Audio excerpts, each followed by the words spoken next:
হয়েছে, এখানে লেবেলিং করা হয়েছে, ডাম্পি লেভেল দিয়ে, ঠিক আছে। তো ডাম্পি লেভেল দিয়ে লেবেলিং করার সময় এই রিডিংগুলো পাওয়া গেছে, কিন্তু ইনস্ট্রুমেন্ট শিফট করা হয়েছে। দেখো কি বলেছে, the instrument was shift after 4th and 7th reading. Clear? তাহলে রিডিংগুলো যাই পেয়েছি, ইনস্ট্রুমেন্ট চেঞ্জ করা হয়েছে 4 নম্বর রিডিংয়ে আর হচ্ছে 7 নম্বর রিডিং। এবার দেখো রিডিংগুলো কীভাবে লিখবো সেই প্রসিডিওরটা আমি ভালো করে দেখিয়ে দিই। তার সাথে সাথে আমি বলবো, দেখো এখানটায় যেহেতু লেবেলিং করা হয়েছে, এখানে RL ধরে নিতে হবে 100 মিটার। ক্লিয়ার? তো দেখো ফার্স্ট দেখো আমি একটা ডায়াগ্রাম, অনেকে বোঝে না যে এইভাবে যদি তোমার রিডিং থাকে তাহলে কিভাবে এই যে কলমটা রয়েছে সেই কলমে কিভাবে এন্ট্রি করবে। তো ফার্স্ট অফ দেখো এখানে ইনস্ট্রুমেন্টটা সেট আপ করবে।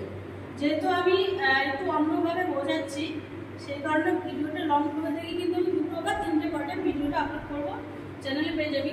এবার দেখ ফার্স্ট ইনস্ট্রুমেন্ট শিফট করার সময় অবশ্যই আমি কিন্তু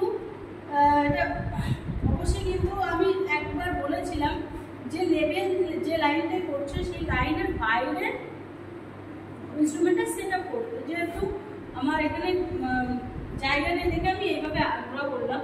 দেখো ফার্স্ট যে রিডিং নেবে তোমরা, সেই রিডিংটা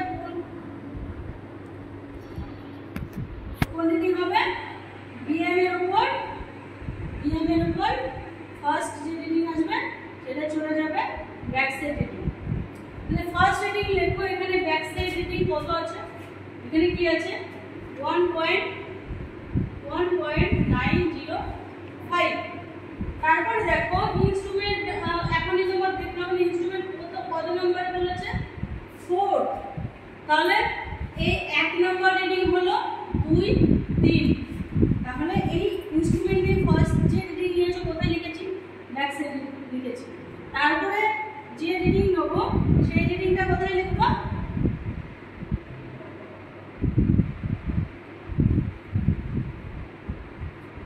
তাহলে এটা 1 নম্বর, 2 নম্বর, 3 নম্বর, এই 4 নম্বর।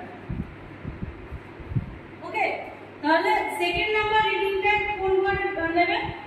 অবশ্যই IX রিডিং আসবে। তাহলে সেকেন্ড নাম্বার কত আসবে? আছে 2.652, তাই তো? তারপর থার্ড নাম্বার রিডিং কত আছে? 3.245, তাই তো? ফোর্থ নাম্বার রিডিং কত আছে? 4.125। এবার দেখো এইখানটা ভালো করে দেখবে কি বলেছে কোশ্চেনে, 4th নাম্বারে ইনস্ট্রুমেন্টটা চেঞ্জ করবে। যেহেতু 4th নাম্বারে চেঞ্জ করবে, ইনস্ট্রুমেন্ট শিফট করার আগে লাস্ট যে রিডিংটা নিতে হয় আমি বলেছিলাম সেটা 4 সাইডে হবে। তাহলে 4th নাম্বার রিডিংটা কোথায় চলে যাবে? 4 সাইড কলমে চলে যাবে। তাহলে কত আছে? 4.125। ক্লিয়ার? এবার দেখো এখানে আমি বলেছিলাম 4 নাম্বার, এই ইনস্ট্রুমেন্ট দিয়ে 4 নাম্বার পর্যন্ত রিডিং নিয়েছি। তাহলে এই রিডিংটা কোথায় চলে গেল? 4 সাইড রিডিং। তাহলে এটা চেঞ্জ পয়েন্ট হয়ে যাবে। তাহলে এটা রিমার্কসে লিখে দাও সিপি। ক্লিয়ার? এবার দেখো এই ইনস্ট্রুমেন্টটা তুলে হয়তো এই পজিশনে বা এই পজিশনে আবার সেট আপ করেছো, সেট আপ করার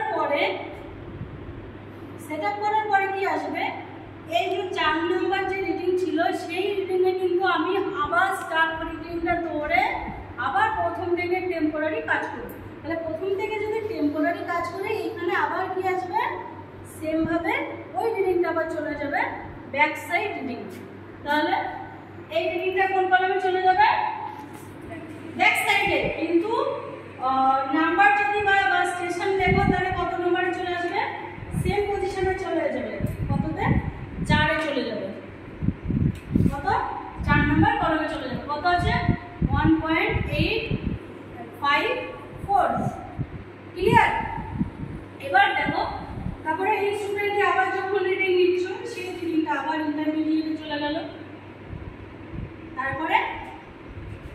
ইন্টারমিডিয়েটে চলে গেল, তাই তো?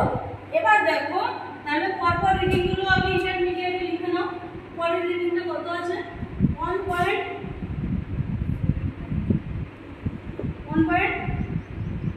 তাই তো?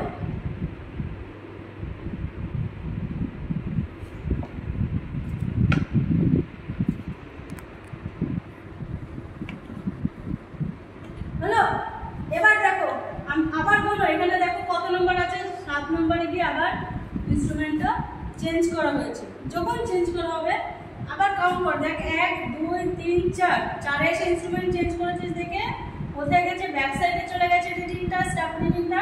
তাহলে এটা 5 নম্বর, 6 7 নম্বরে গিয়ে কিন্তু আবার ইনস্ট্রুমেন্ট শিফট করেছে, তাহলে 7 নম্বর রিডিংটা আবার 4 সাইড কলমে চলে যাবে। তাহলে 7 নম্বর রিডিং কত আছে? এইটা, তাই তো?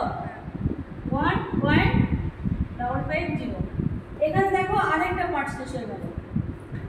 তোমাদের সুবিধার জন্য আমি আরেকটা কালি দিয়ে লিখছি। এবার দেখো ইনস্ট্রুমেন্টটা যেহেতু এখানে চেঞ্জ করা আছে, তাহলে সিপি লিখে দাও এখানে।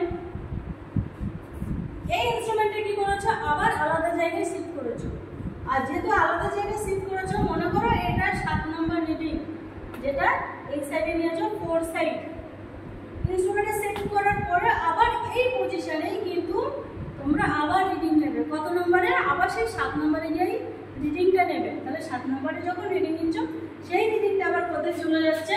আবার ব্যাক সাইডে চলে যাচ্ছে। তাহলে 7 নম্বর রিডিং কত আছে? এটা বলে 7 নম্বর, তাই তো? কাউন্ট করো, আর আছে 7 নম্বরে। তাহলে 1 পয়েন্ট কত আছে? 350। দেন দেখো এরপরে কিন্তু আর কিছু বলেনি কোশ্চেনটা, যে তুমি ইনস্ট্রুমেন্ট শিফট করেছো বা কাজ শেষ করেছো। যেহেতু এখানটায় লাস্ট আর পরে কটা রিডিং আছে? 1 2 3 4, এখনো 4টে রিডিং আছে, তাই তো? এবার 4টে রিডিং এর মধ্যে আমি একদম লাস্ট রিডিংটা সব সময় আমরা কোথায় রিডিং নিয়ে কাজটা শেষ করি? 4 সাইডে কিন্তু রিডিং নিয়ে কাজটা শেষ করি। তো 4 সাইডে যদি নিয়ে কাজটা শেষ করি, তাহলে পরপর আমি যে রিডিংগুলো পাচ্ছি সেই রিডিংগুলো এক এক করে বলো, সেগুলো চলে যাবে কোথায়? ইন্টারমিডিয়েট সাইডে।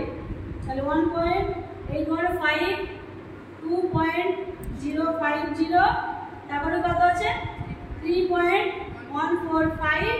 এবার দেখো লাস্টে একটা রিডিং রয়েছে কত? 1.725। এখানে কিন্তু রিডিং আর এর পরে নেই, যেহেতু আর নেই, তাহলে এখানটায় সেই দিনকে কাজটা শেষ করা হয়েছে। এই দিনকে ওয়ার্কটা ফিল্ড ওয়ার্কের কাজটা শেষ করা হয়েছে। তাহলে ওই যে রিডিংটা, ওই রিডিংটা কোথায় চলে যাবে? যেহেতু কাজ শেষ করা হয়েছে, সেহেতু সেই রিডিংটা চলে যাবে 4 সাইডে। কত আছে? 1.725। তাহলে এটা 7 হলো, 8 9 10টা কলম, ঠিক আছে? আমি প্রথমেই বলে দিয়েছিলাম আর এ ধরে নিতে হবে। আর কত দূরত্ব বলেছিলাম? যেটা কোশ্চেনে বলা আছে 100 মিটার, ক্লিয়ার? এবার দেখো এখানে চেঞ্জ পয়েন্ট তাহলে কটা পাচ্ছ? একটা। ওকে, এরপরে চলে আসি মেন ক্যালকুলেশন, রাইস কল মেথডের মেন ক্যালকুলেশন।